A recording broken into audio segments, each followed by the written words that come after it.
میں اب بڑھتا ہوں اپنے دوسرے آنریبل گیسٹ جناب علی رضا خرم صاحب کی طرف، کہ وہ بیٹھے بور نہ ہو رہے ہوں۔ میں چاہوں گا کہ ایک سوال اب میں ان سے کروں، اور شاہ صاحب کو میں جو زحمت انتظار کی دوں گا میں اس پہ معذرت خواہ ہوں۔ جی علی رضا خرم صاحب میرے ساتھ بیٹھے ہیں، آپ کا شکریہ، جزاک اللہ سر، اللہ تعالیٰ آپ کو صحت و سلامتی دے، اللہ آپ کو علم میں مزید اضافہ فرمائے۔ آپ ہمیشہ ہماری ریکویسٹ پہ ہمارے ساتھ ہوتے ہیں اور الحمدللہ ہم آپ کے لیکچر سے استفادہ کرتے ہیں۔ تو سر ملحدین کا بڑا چبھتا ہوا ایک سوال ہے، اور یہ اکثر اپنے چینلز پہ خاص طور پر میں نے دیکھا ہے، 2-3 بڑے نامور ملحد اس وقت دنیا میں ان کا چینل دیکھا جا رہا ہے، میں نے ان کو دیکھا یہ سوال بہت شد و مت سے وہ دہراتے ہیں۔ تو میں سوال کرنا چاہوں گا کہ وہ ملحد کہتے ہیں کہ خدا نے ہماری رضا پوچھے بغیر ہمیں پیدا کر دیا اور پھر ہمیں اپنی اطاعت پر مجبور بھی کر دیا کہ میری اطاعت کرو۔ ایسا کیوں ہے؟ ایک تو ہماری رضا نہیں پوچھی کہ ہم بھائی پیدا ہونا بھی چاہتے ہیں، دنیا میں آنا بھی چاہتے ہیں یا نہیں، تو ایک تو ہمیں یہ نہیں پوچھا، تو دوسری بات یہ کہ اوپر سے ہمارے اوپر اعتراضات لگا دیے۔ تو یہ سر ائمہ طاہرین کے فرامین کی روشنی میں اور مدلل جواب دیجیے گا، تاکہ ہمارے سامعین جو ہیں ان سے جب بھی کوئی ملحد اس طرح کا سوال کرے تو یہ ان کو دندان شکن جواب دے سکے۔ جی محترم علی رضا خرم صاحب۔ اعوذ باللہ من الشیطان الرجیم، بسم اللہ الرحمن الرحیم۔ سب سے پہلے تو میں اپنے مالک کا، اپنے خالق کا، جس نے مجھے قوت گویائی عطا فرمائی، اس قوت گویائی پہ اس کا شکریہ ادا کرتا ہوں۔ اور اس کے بعد ماشاءاللہ ہمارے فراز شاہ صاحب ہیں، فراز بھائی، جنہوں نے اس پروگرام کو ترتیب دیا، یا پروگرام کے لیے ان کی بھرپور کوششیں رہیں، اور آج ان کی کاوشوں سے یہ پروگرام جو ہے وہ لائیو چل رہا ہے۔ میں ان کا خاص طور پر شکر گزار ہوں، اور میں شاہ صاحب آپ کا، ازدق علی نقوی شاہ صاحب بھائی کا بہت مشکور ہوں کہ آپ جیسے باعلم دوستوں میں بیٹھنا میرے لیے بڑی سعادت کی بات ہے۔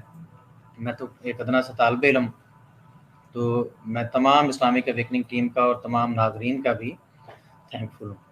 تو اب میں آتا ہوں سر آپ کے جو آپ نے کوشچن کیا ہے کہ ملحدین جو ہیں وہ یہ اعتراض کرتے ہیں کہ اللہ نے ہمیں پوچھے بنا پیدا کر دیا، ہماری مرضی جانے بغیر پیدا کر دیا، اور پیدا کرنے کے بعد اب ایسا ہے کہ پھر ہمارے اوپر اپنی اطاعت کو واجب قرار دے دیا۔ تو سر سب سے پہلے تو میں آپ کو یہ بتاتا چلوں کہ یہ کسی مذہبی شخص کا سوال نہیں، اور نہ ہی کسی صحت مند ذہن کا یہ سوال ہے، یہ ملحدوں کا سوال ہے۔ تو میں پہلے آپ کو بتا دوں، ہو سکتا ہے کہ میری طرف سے کوئی لفظ سخت آ جائے، اس لیے میں وضاحت کر دوں کہ یہ کویشچن ہی دراصل جو ہے یہ جو مینٹلی جو لوگ جو ہیں درست نہیں ہیں، یہ وہ سوال ایسا کرتے ہیں۔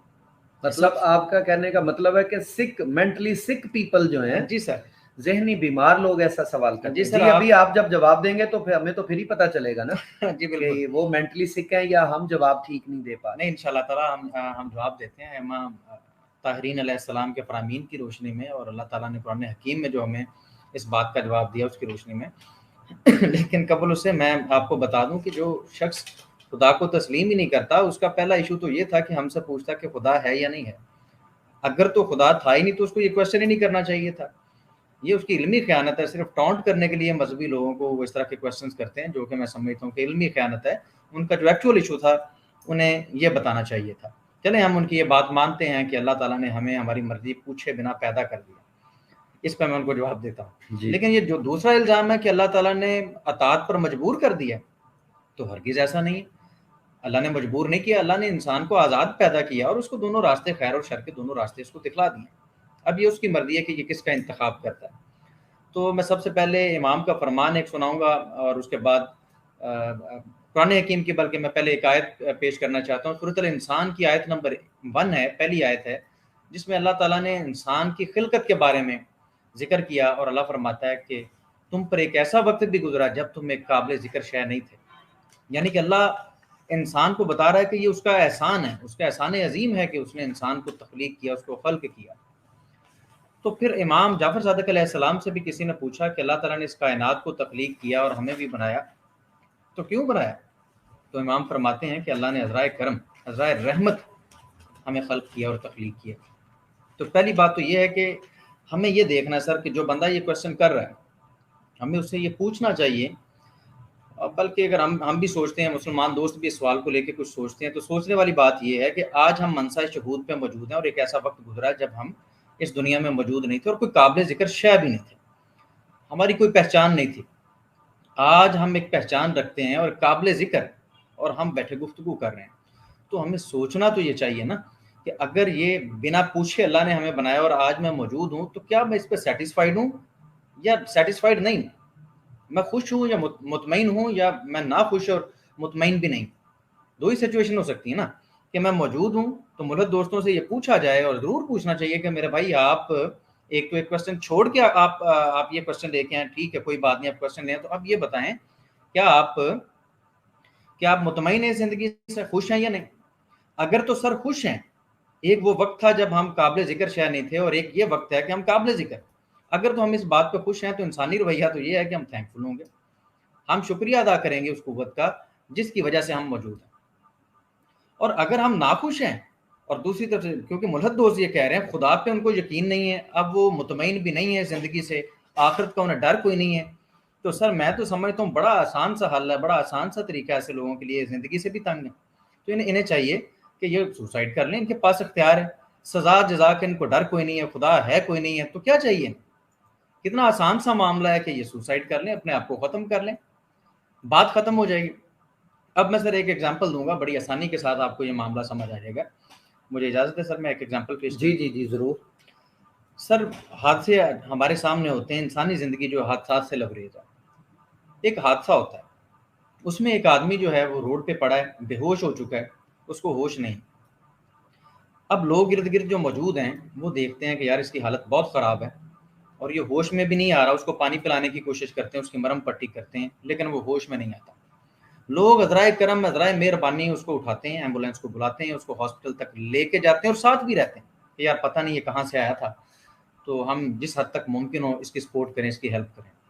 اب اس آدمی کے لیے وہ اتنی تگ و دو کرتے ہیں، تھوڑی دیر بعد تھوڑی دیر بعد وہ اگر آدمی ہوش میں آئے، اور ہوش میں آنے کے بعد ان بندوں کا گریبان پکڑ لے کہ بھئی آپ نے مجھ سے پوچھے بنا مجھے ہاسپٹل میں کیوں پہنچایا، آپ نے میرے ساتھ یہ مہربانی کا رویہ کیوں کیا، حالانکہ اس کو اپنی سچویشن کی نہیں پتا کہ تو اس وقت ہوش میں ہی نہیں تھا، یعنی کہ تو اس وقت قابل ذکر ہی نہیں تھا کہ تجھ سے کچھ کیا پوچھا بات جاتا۔ ہے، کیا بات ہے، تو ویری سر ایک نائس، دو جملے میں، زبردست دلیل۔ جی کیری آن پلیز۔ ہاں سر ایک دو جملے بس مختصر سے، تو یہ انسانی رویہ نہیں۔ اب ایسے شخص کے بارے میں وہ لوگ بیچارے جو اس پہ رحم کر رہے تھے، جنہوں نے اس پہ ترس کھایا اور اس کی ہیلپ کی، تو وہ کیا سوچیں گے، کیا رائے رکھیں گے اس کے بارے میں؟ ڈیفینیٹلی سب لوگ جانتے ہیں کہ یہ بات جو احسان فراموشی جو ہے یہ تو جانوروں میں بھی نہیں۔ آپ جانوروں کے ساتھ رحم کا معاملہ کریں، آپ دیکھیں آپ کے پیٹس جو گھر میں رکھے ہوئے ہیں، ایکچولی آپ ان کے ساتھ محبت کرتے ہیں، آپ ان کے ساتھ رحم دلی سے پیش آتے ہیں، تو ان جانوروں کا رویہ کیا؟ تو کہاں انسان؟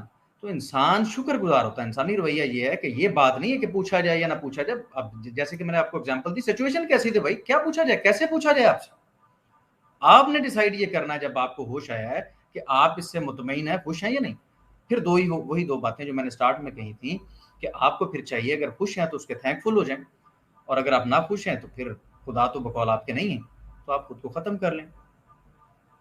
جی اپنے علی رضا صاحب، اس کو اگر میں سم اپ کروں جی تو آپ کے کہنے کا مطلب یہ ہے کہ جس ملحد کو یہ لگتا ہے کہ یہ جو زندگی دی ہے اللہ نے اسے قابل قبول نہیں لگتی تو وہ واپس کر دے۔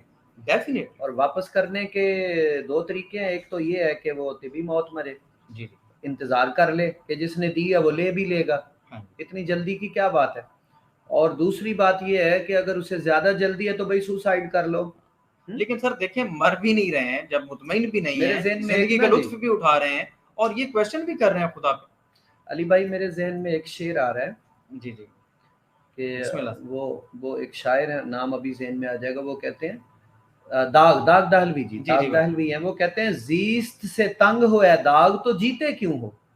زیست فارسی میں زندگی کو کہتے ہیں، تو داغ دہلوی فرماتے ہیں زیست سے تنگ ہو اے داغ تو جیتے کیوں ہو، جان پیاری بھی نہیں جان سے جاتے بھی نہیں۔ تو یہ ملحدین کا یہ جو انداز ہے، میں بڑا حیران ہوں کہ ایک طرف تو آپ کو یہ گلہ ہے کہ ہمیں زندگی کیوں دی، بھائی سورہ رحمان پڑھ کے دیکھو، اللہ تعالیٰ آپ کو کیٹاگوریکلی فرما رہا ہے کہ میں نے کتنے انعام دیے۔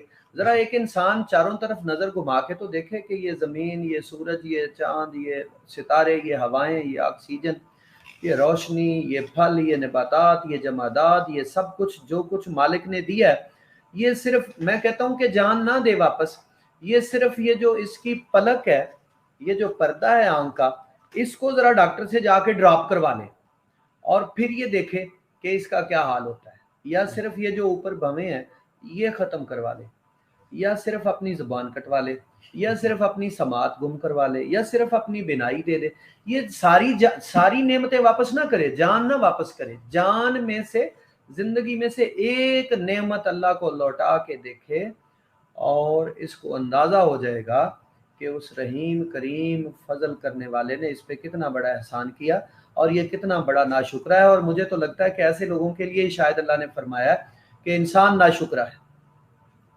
تو بہت خوبصورت انداز میں جی آپ نے اس سوال کی وضاحت کی ہے.